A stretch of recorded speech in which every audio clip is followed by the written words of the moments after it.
Guys, this is Wenzes from Below the Radar Above the System, and now I want to talk to you about the vibe you give off and the SE things that you expect from other people, or the sensory stuff. As I said also in the last video, I am a true believer more and more that your vibe is the only thing that really makes people react to you. It's not what you say, it's not what you do. People will get upset or will like you based on your vibe.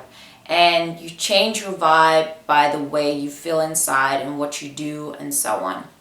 So, I was, as I told you in the last video, I was in Bulgaria, and I also spent time with my father. My father is an ENTP, and I've had the biggest issues with my father growing up. And 3 years ago, also, or 2 years ago, when I kind of really got into this and changed and so on, and I really got mad at him and really got upset when he was acting out, and especially last time when I was there last year, he started telling me things like, yeah, you should do this, or, you know, like that. And it's really funny because his girlfriend is an ESTP, and he always tells me, like, you know, she does this like that and that. You know, we were, for example, last year going outside after dinner, and he wanted me to, he asked me, do you want to walk home or should we take a cab? And it was like 10 o'clock at night, it was cold, and I wanted to take a cab. And I told him, no, listen, since you're asking, I want to take a cab. And it's like, well, my girlfriend would have never asked that. She would always go, and, you know, he would do things like this. He's always done, like, he tended to compare me to people and say, you know, they're doing this and so on. So, and it was really funny to me because it was always S matters. It was always sensory stuff that he wanted me to do that he didn't do for himself either. You know, an ENTP is not, you know, as he has inferior sensing like I do. And so I really freaked at him last year, and I said, listen, like, she's a doctor, you know, she walks around all day. That's what she's good at this stuff. It's not a problem. This is not an uncomfortable situation for her. She really likes going outside and walking, even if it's cold and so on. I don't. I'm always cold. Don't compare us. So this was the last year, and it was very intense. Like, last year, I really made sure to show him my boundaries, to really tell him, listen, all I want is harmony. You're not going to talk to me like this. I can't take it. You have to stop it. And this year, for the first time in, I don't know when, I really don't think it's ever happened since I've, like, had, you know, wasn't child, we had no fight. I mean, no fight whatsoever. And I think one of the main reasons for this is not only because I showed him my boundaries last time, but because I really changed and I included S matters into my life. So before he even asked, I did S things for myself. I got up, I helped my grandma with the dishes. I did, I made all for everybody tea, or did, made my bed, got up.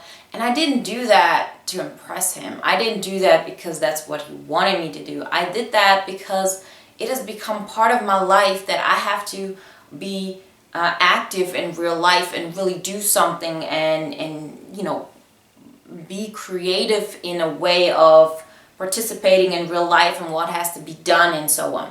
The dishes and so on, this is, in a way just a metaphor, but it really happened in that way. I helped. I wanted to cook some things for my grandma. She's rather old, on the father's side. And before, it was more of, I have to do those things because if I don't do it, I'm a bad granddaughter. If I don't do them, he'll get upset with me.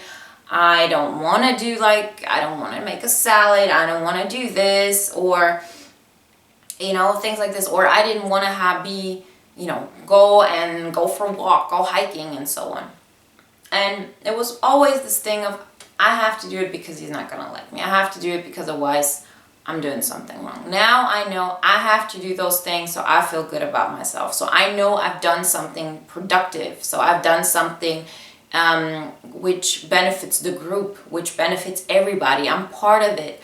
There's not so much this feeling of, I'm always an outsider. At that point, I was an insider and I was part of it. And everything I did was, part of the group. And I set as many rules as anybody else in that group, and we tried to compromise. It was never this, the others set the rules and I include myself and just try to do the least possible thing in order to be part of that group and be accepted.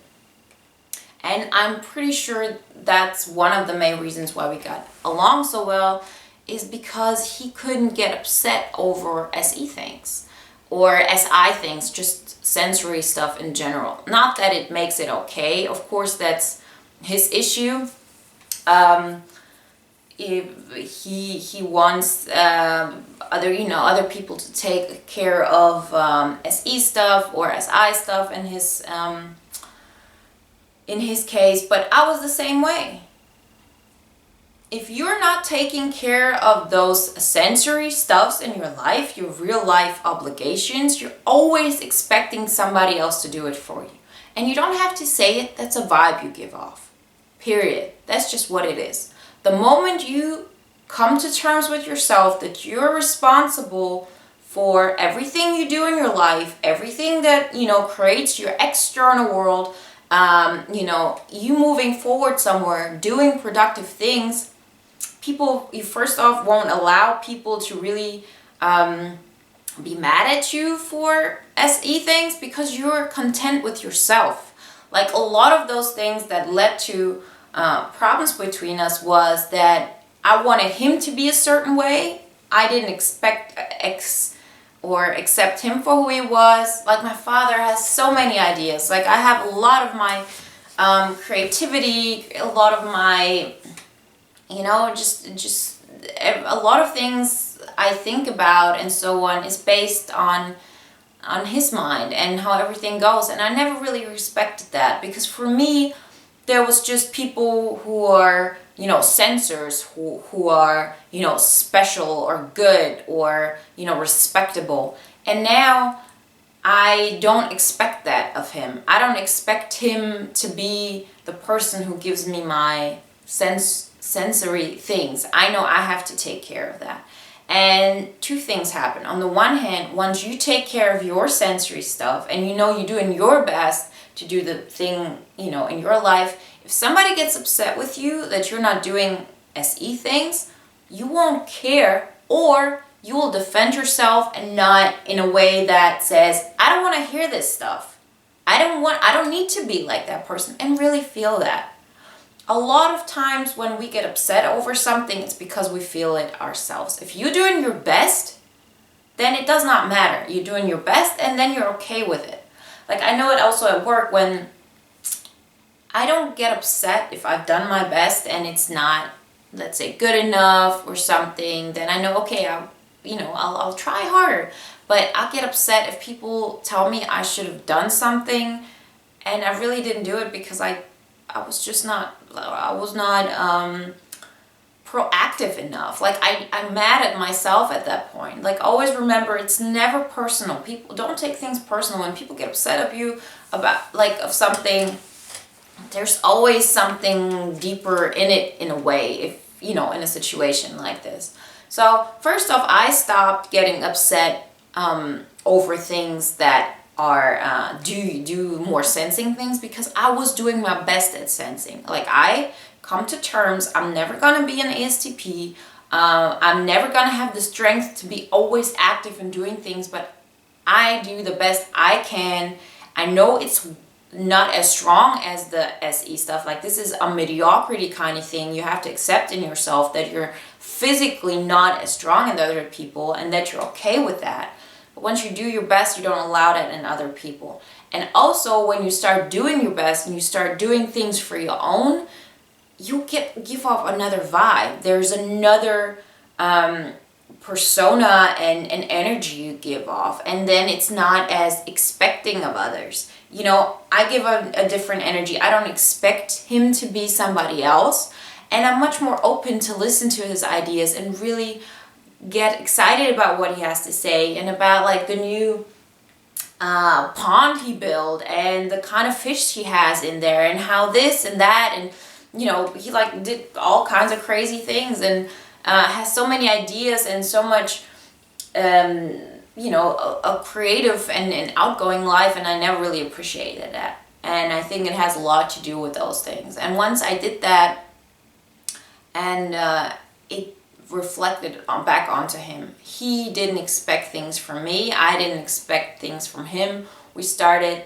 appreciating all those NI things in us, because there's come how do you say, like, we're content with our SE or SI. We're content with what we can do sensory wise, and we don't expect the other person to take care of us in that way. And this has changed a lot. So I really want you to think about what kind of vibes you give off when it comes to sensory stuff, understanding that it's you who has to understand. Nobody's gonna take care of those SE things for you. You have to do it. Don't wait for somebody to help you to, be your solution. You have to do it. Understand that you're not gonna be as productive as anybody, as maybe some sensors, but on the other hand, you have visions, you have ideas, where you want to go. So this is where you have your strong side, and this is where you have your not so strong side in those S spheres. But overall, you have as many possibilities as anybody else, because somebody who has strong S may not have the visions you have and knows where they want to go. So it's all a matter of acceptance of yourself, of others, including that S into your life as much as you can, and understanding, well, I'm not going to be as good as that person. But that's okay. Accept that, and your relationships will get so much better. And I'm so glad for this step I took, and I hope you have similar experiences, and find peace with you and your life and your the sphere you create and the people you let in. So this is that on that topic, and talk to you soon. If you like the video, click the like button, subscribe on YouTube, and check out the idea pool if you like, and the Facebook page. It's always growing, so I'm really excited about that, because a lot of new ideas also come out of the idea pool. And thank you a lot for everything, and talk to you soon. Bye. I can, as I said, when I was able to put out this image, it's not like I didn't feel like this at that time. Not getting me anywhere. If I don't change my behavior, nothing will change. And so I thought to myself, okay, so I'm gonna do it.